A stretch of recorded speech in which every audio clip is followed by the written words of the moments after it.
Multiple large operators warn that we'll likely see power outages due to above average heat expected this summer. On top of that, hurricane season is around the corner and fire season for the West Coast in Canada. So what happens when your area gets impacted and the grid goes down, or worse, you're forced to evacuate? In this video, I'm going to guide you through the essentials you need to get now and what you need to know before the summer gets going. So let's jump in. Download the Start Preparing Survival Guide to help you prepare for any disaster. I'll post a link in the description and comments section below, or visit cityprepping.com/get started for a free guide to help you get started on your journey of preparedness. If you're new to this channel, my name is Chris, and on this channel we discuss emergency preparedness, aka prepping. Now, summer is right around the corner, and with multiple issues facing us this summer, now's the time to prepare. Here's what we're going to cover in this video. We'll go over the items that you need to get and have on standby. And these are items that you should have if the grid goes down or you're forced to evacuate. These items that we cover, they're useful in different emergency scenarios, so you can use them in the future, and they're great foundational items to have for emergencies no matter what it may be. Also, be sure to download the free survival guide, which has a lot of information, which I'll link to below. The next thing that we'll discuss is backup power options. Now, I've reviewed so many of these on the market, and I can give you options based on what I see most people need to power. And lastly, we'll cover a free tool at the end of the video that explains how to quickly and easily calculate your power needs. So let's go ahead and jump in. All right, so let's go ahead and review the items, and I'll post links to everything that we cover down in the description and comments section below. The first item is storage. This really helps us keep all the items that we're about to cover organized and ready to be able to grab, and it's on standby so that if you had to evacuate, you would be able to grab these and be able to get all these items with you. Now, you primarily have two options. The first one is something like a 27-gallon tote. And these are great if you're just starting out and you want to be organized. You can fill these up, you can put them in a closet next to your door, so if you have to evacuate, you can grab them. Now, the next option for storage is a bag, and these are often in our community referred to as bug-out bags or go bags. The advantage of these is that you're mobile and you can take gear with you. For example, if you're going somewhere, your car breaks down, or you run into a situation where you have to go on foot, a tote is not going to be practical, whereas a bag will be. The next item is water storage. The general rule of thumb for emergencies is at a bare minimum, you want a gallon per person per day of water. Now, that's the very bare minimum. Practically, you'll probably need 2 or more gallons per day, but if you start off with 1, you at least have a starting point. Now, in front of me, I have a couple of options. I've had these for years. This one is a 7-gallon storage. These, again, are typical and they're common for camping. They have handles so you can easily take them and go. And this one is a 5-gallon. Now, the main difference, honestly, is one is a little thicker, the 5-gallon. It's got a slightly thicker material, so you can actually stack these, whereas these are a little thinner and you can't stack them. So make sure before you buy them, is stacking important? For example, if you want to line these up in your closet and you want to go with something a little thicker, but something like this will work just as well. The next item is food. When we think about food from an emergency perspective, we need items that are simple. They don't really require cooking much in the way of preparing them, no cleanup, and they have a lot of calories. So we've got a few options here that meet those criteria. These two, this one is called a Millennium Bar, and this is an SOS Emergency Ration Bar. This one has about 3,600 calories, and this is 410. It's essentially the same food item, just packaged differently. And they kind of taste like, honey wafers. They're pretty good. I've eaten them before, but again, these are not, highly nutritious. They're just high calorie density. These are not items you'd probably want to eat on a regular basis, but in a pinch, they'll get you through. Now, a few other items over here are something like an MRE. This is what the military uses, meal ready to eat. These are self-enclosed food containers. They have a lot of variety inside, different options. And again, some of these even have heating elements so you can heat up your food. But again, these are great options from a disaster perspective. Another popular option is something like a Mountain House or other products on the market, freeze-dried food. These are popular with backpackers because the food has been freeze-dried. Just have to add hot water, usually let it sit for about 8 minutes, and with a spoon or fork, you can eat the contents, and these usually have a lot of calories as well. Lastly, most people, going to the grocery store, you can pick up cans of soup. If you add a couple of extra to your cart every week, over time you can slowly build up an inventory, rotate it in with the food that you already eat, and keep them stored in a cool, dark, dry place in for example, our 27-gallon tote that we talked about a second ago. And if you have to head out in an emergency, yeah, they're going to be a little heavier, but you could eat these without heating them up. It's going to be a little better heated up, but if you had to, with a can opener, which we'll cover in a moment, you can eat these. The next item is cash. It's important to have if the banks are down or the store that you may go to get something doesn't accept credit card payments because their systems are down. Now, how much cash you have on hand is really up to you. Now, I would encourage you to make sure that you have small denominations. For example, you're not going to want to have a bunch of $100 bills because if you go into a business and their cash register is not working and you maybe buy something that's $20 and they can't give you change, that's going to be a problem. Whereas, let's say you buy something for $25 and you've got a bunch of tens. All right, well, if you have to give them 30 and they can't give you 5 back, so be it. But the point is, you want to be able to have small denominations. And again, this is practical when you think about from the perspective of, hey, we often just assume we can go to an ATM or other place to get cash, but that may not be an option. Next up is important documents. What I would encourage you to do is have important documents stored in envelopes or some type of way of transporting these, having them all organized. Again, you can keep this in your 27-gallon tote. And why are we doing this? Well, whether you have insurance documents, important, medical records, if you're taking pets, you want to make sure that you have their vaccination records, all the things that you would think about that, hey, if I had to flee, if I had to leave the house, what documents would I want with me? Again, most people are going to carry insurance policies or other things if their house burns down. Having that stored and organized would be very useful. Next up is a change of clothing. If you're out for a while, this could definitely come in handy. Think about being, just even from the perspective of if your clothes get dirty or you just want a basic change of clothes to feel better. Also make sure that you have a bag like this, the items stored somewhere where if your backpack or whatever gets wet, these are still going to stay dry. And you might want to also consider rotating them based on the season. For example, I'm heading into the summer, so most of our clothing is going to be designed for that. If we're heading into the winter or the fall, I'm going to put heavier garments in the bag, but I usually change it twice a year depending on the season. But again, make sure that you have this for every family member.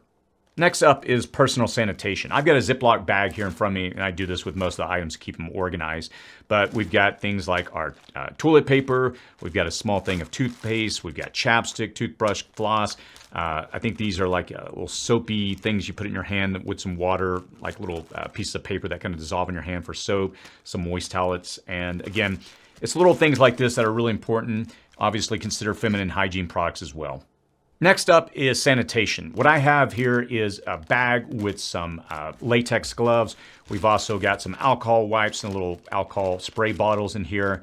N95 mask as well. Those are also useful if you're in an area where you may have fire. And also garbage bags. Garbage bags can serve a lot of applications, but especially if just having a place to be able to put trash, you want these type of items. Next up is a fire extinguisher. Now, obviously, I'm not going to be throwing this in my bag that I would carry, but having this next to the items that you have staged that you would leave in an emergency, it's just these types of items could be very useful in an emergency situation. The worst case, if you're in your home and there is a fire, at least you know where this item is at. Next up is a radio. You want something that can pick up emergency channels, for example, NOAA. And these are, well, they actually serve many purposes. For example, some of these have a hand crank where you can charge up the battery. You have a flashlight. Now they have, a lot of these have little solar panels on the side. I never really found those to be useful. But you can also, with a USB-C cord, plug in your cell phone and hand crank this to charge them. It would take a while, but in a worst case scenario, at least it gives you that capability. And I think I also mentioned they also have flashlights. So these serve many functions apart from being able to get information if there's a disaster. The next is shelter and warmth. Let's start with shelter. You can get something as simple as a tarp at your local Walmart or Home Depot. There's rain flies that you can buy, but these are essential when we talk about disaster preparedness. Being able to stay out of the elements and getting a shelter set up is usually one of the first steps that you need to consider in a disaster situation. The next is some type of Mylar blanket. You can buy these, bundle them for pretty cheap. I can't say they're highly effective, but they're better than nothing, especially if you don't have a sleeping bag and you're in the elements and it's cold outside. Having this would be, at least at a bare minimum, a solid starting option. Next up is a flashlight. There's a lot of different options on the market. This is kind of a simple lantern that you can carry around. You can get a headlamp. Those are honestly my favorite instead of having to hold a flashlight. But even something as simple as a small flashlight, these are going to be useful. I know a lot of us think about, oh, well, I've got a flashlight on my cell phone. But again, make sure that you're considering something a little more, how should I say, just more useful and practical. And again, there's different options on the market. Some can charge by USB, some require batteries. So I typically kind of like a combination of both. The next up is a battery storage. As we talked about in the previous point, flashlights and other electronics, if you are in an emergency situation, you've got to be able to change out batteries. Having these batteries organized in a central location where you're not running around the house trying to find everything would be very useful. This is called a battery daddy. I believe they sell these at Costco. You can get them on Amazon, but I like these because, again, they keep everything nice and organized. The next up is some type of medical kit. Now, you can obviously buy a pre-made one online. I've had this one for several years and we've used it off and on. You know, kids get bumps, bruises, scrapes, that kind of stuff. You can obviously make your own. I've done videos covering that when we've talked about our bug out bags. I kind of break down what we put in that. And the last and most important consideration is make sure you get a good, reliable tourniquet. There's different options on the market. One that I highly recommend is a NAR, North American Rescue.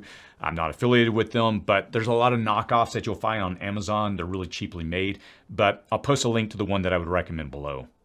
Next up is a whistle, some type of option to be able to signal if you get lost or there's some type of situation where you need to be able to draw attention, especially if you have children. Make sure that you're securing these and putting these where they're easily accessible on their bags. Next up is an N95 mask. Where I live, fire season is right around the corner, so we all have this in our bug out bags, useful to filter out basic contaminants that you may breathe in. And with fire season, again, ramping up here, it's definitely something you should consider. Next up is a Bic lighter. Now, I've covered lighters on the channel before, and I've had people in the comments point out that smokers, they always recommend Bic, that brand name. So I'll take their word on that. I've got a little carrying case that I keep ours in to prevent it from being, striking or, pressing down to release a gas. And I also wrap duct tape around this. But this would be useful in a situation if you're having to start a fire, for cooking, whatever it may be. But just having some means to be able to quickly start a fire is incredibly important. Next one up is duct tape. You can get duct tape at your typical big box hardware store. I like Gorilla Tape personally. I've used it for so many things where I'm just in a bind. I need to be able to secure something quickly. It may not last for a long time, but at least it gets the job done when I need it to. Next up is eating utensils. I've got one end is a fork and the other is a spoon. When I go camping with my son and scouts, we often use these. But again, when we talked about food earlier, having one of these is going to be important. Next up is wrench. Got a pair of pliers here and just a basic wrench. These are useful if you have to, for example, turn off the gas line or water line after a disaster. Next is a can opener. As we talked about earlier in our point on a can of soup, if you have that as far as your food storage items that you'd want in an emergency, make sure that you also have a can opener. Next up is local maps. Now you can visit your local AAA office and pick up maps specific to your city. I know many of us may have larger maps that may cover our state or even the nation. In an emergency situation, I don't think those are as practical as having the actual local map. We often take for granted having cell phone service or a GPS, but if the grid goes down or some situation prevents us from being able to access that information, this could be extremely useful. Next up are water filters. Now within our community, there's two that are very popular. The first one is a live straw. These are very simple. You simply pop the cap, stick it in the water source and suck through it and you'll be able to draw through clean water. These have more or less pre-filters, so you can kind of stick them in, pretty much any type of water to be able to draw it out to drink it. The next is something like a Sawyer Mini. These can process a lot more water, but the downside is you need to be able to process that water first. For example, run it through a bandana into a cup to clean the main contaminants out, whereas these are a little more forgiving. And again, these are very small. I forget how many gallons, but it's pretty substantial in how many it can process. The point is you want these options if you're having to flee and you can't get a hold of clean water and you may run across a water source and that's your only option. This could help you a lot, especially preventing you from getting sick. All right, next up are books. Now, there's a lot of different books on the market. If it came down to, you were to pin me down to one, maybe two books, for sure, I would want the Medical Survival Handbook. This is from Dr. Joe Alton and Nurse Amy. We've had them on our YouTube channel before. This is a great resource. I've had a friend of mine that's a physician review this, and she thought it was incredibly useful for just a non-medical, just layman person that's like, hey, I just need to know the basics. Think about, we often assume medical services are always going to be available in a disaster, but what happens in major disasters, it falls into a triage situation. They have to go and try to help those that need it the most and are, that they can help. They're not going to be able to come to your door. So having this information, especially if the internet were to go down, would be very useful. There's other books like the SAS Survival Guide, which is very popular within the preparedness community. This one gets into, it's kind of more well-rounded in the sense of explaining, shelters and survival techniques. But again, think about, hey, the disaster's happening, I'm out on my own. What information would I want to have available? Next up is a multi-tool. This is a Leatherman Wave. I've carried different versions of these over the years, whether it's a Swiss Army knife, whatever your preference is. These, again, are just really useful from the perspective of, like we talked about earlier, having a can opener, a knife, a saw, all the little things that you might not think about if you're in a situation where you're like, oh, I need this tool. Here you go. Next up are kit activities. I've got 3 young children, and in a disaster situation, you're probably going to be sitting around a lot. May not be a lot of fun activity. Just having something to keep them occupied, especially for younger children, could definitely be helpful. Next up is local and family emergency contact information. Now, one of the previous points that we discussed was having important documents, maybe your insurance or other things you want to have. This, in all of our bug out bags, we have pictures of all the family members printed out here. So if we get, if we get split up, we at least, can show, hey, the authorities or whoever we're trying to work with, hey, here's a picture of my family. We've also got other important information here. We have where to go, rendezvous points, who to call outside of the affected area. One of the things I always tell people is have an operator outside of your area. For example, that may be a family member. I have family in Texas. And so we've assigned that we all call into that person if we were to get split up. Imagine my wife may be somewhere in an emergency, I'm somewhere else, and we may not be able to call here locally because cell phone coverage is not working in this area. But if we had a way to be able to call out of the area and be able to talk to, again, kind of an operator like a family member, something like this, having all this information defined would be critical. Next up is power. Now, obviously, if you're in your car, you're going to be able to use your car to be able to charge devices. But if that's not an option, having something like a simple solar charger, these are just basic solar panels that will fold out. You can plug your USB device, your phone, whatever, right into this and charge. Or you can use a small backup battery. I carry these all the time for our cell phones.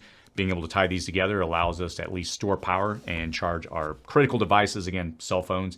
And lastly, we did cover an emergency radio. These have hand cranks, and they do have USB plugins on the back. And again, make sure that you have your cables that you carry with you for your whatever type of device you have, whether it's USB-C or an iPhone. Make sure you have those cables in here as well.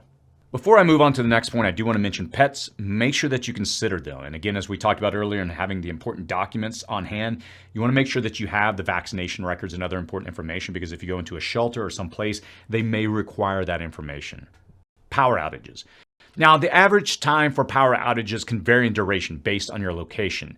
And if you live in an area that you know will likely be impacted by storms or extreme weather this summer, having a backup power plan is smart.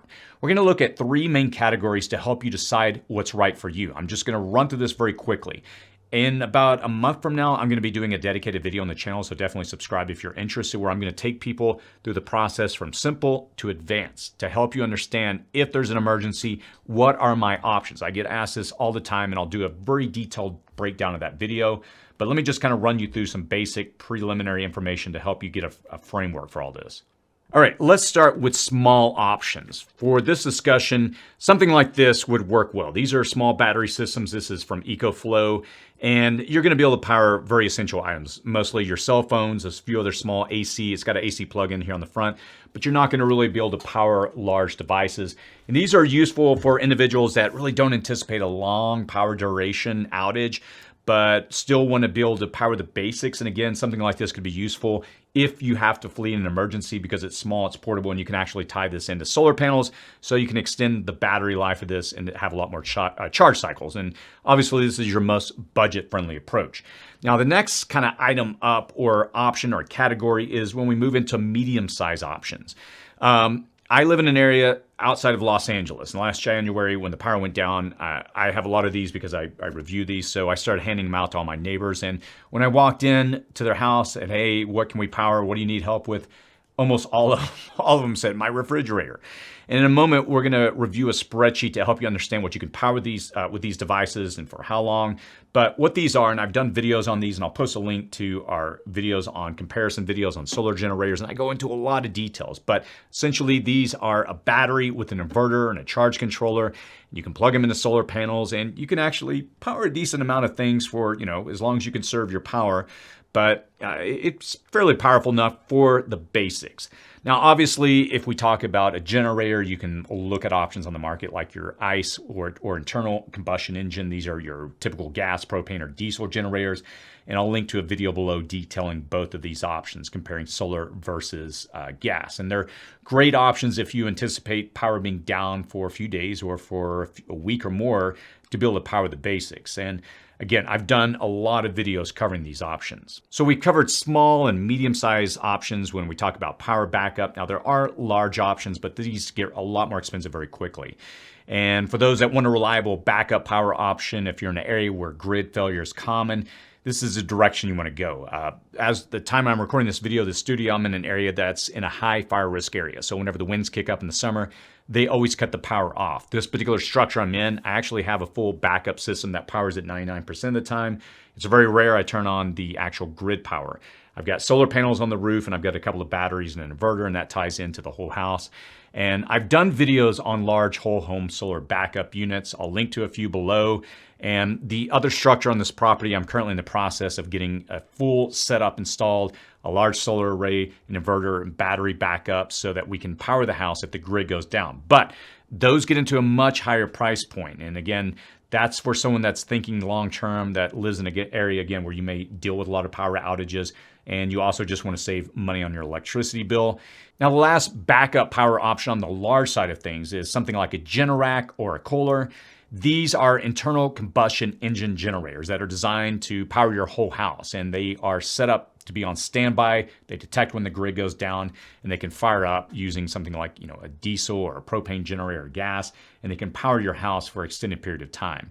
Now, what I'll do is, as I mentioned earlier in the video, here within about 3 or 4 weeks, I'm going to do a video breaking down all the ranges of options. But again, I'll link to some different videos below that will kind of help give you a basic framework. Free tool.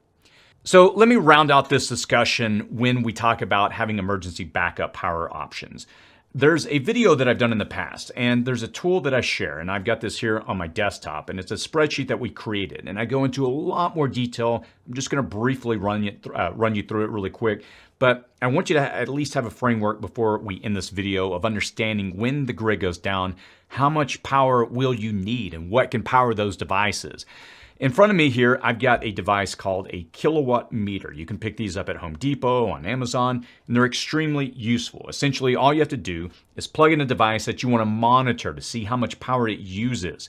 What you can do, for example, is plug in a refrigerator into the front of this. It's got a little plug-in here on the front, and then on the back, you plug this into your wall socket. And it's got an option here where you can record how much power that refrigerator used. So for example, if you were to plug this in for a day, for 24 hours at the end, you can unplug the refrigerator and pull the information on the front, and it will tell you how many kilowatt hours that refrigerator uses.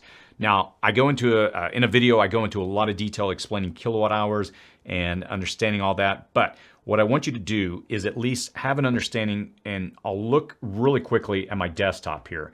And again, I'm just going to breeze through this, but what we did was we created a spreadsheet with common devices that you may want to power if the grid goes down. For example, a refrigerator. And what we did is we've tested a lot of these solar generators that we, for example, showed you a second ago over the years, and we put them in a spreadsheet. We recorded all their values. We did tests to see how efficient they were. Everything's in here. And the point of this is that you can very quickly see, okay, I've got a refrigerator, for example, that I want to power for 24 hours. Which of these devices can power it and for how long? And we go into all of that in the spreadsheet. Again, why did I bring up this kilowatt meter? Because using this tool, you can quickly determine the different items that you'd want to power, how much power they use for a period of time. Again, whether that's 12 hours, 24, 36, you can decide how long you want to power it with this, or rather run the power through it, and it'll tell you very quickly how much it uses over that period of time. So rounding this conversation out, I'm going to link to that video down below, and I want you to go check that out after this video because it gives you a lot of information that most people never really think about until a disaster hits. So hopefully this video gave you a solid framework to begin thinking about what are the items that I'd want to have on standby if I had to either flee or if the grid goes down, and what are the things I would want to power if the grid goes down, and what are my options to power it. I know this video is kind of a framework, and it's intentionally done that way because I'll link off to other videos on all these subjects, but I at least want you to get the discussion going and thinking about this for the summertime hits. Again, I'll post links to everything down below. If you have any feedback, any thoughts, feel free to post that. And as always, stay safe out there.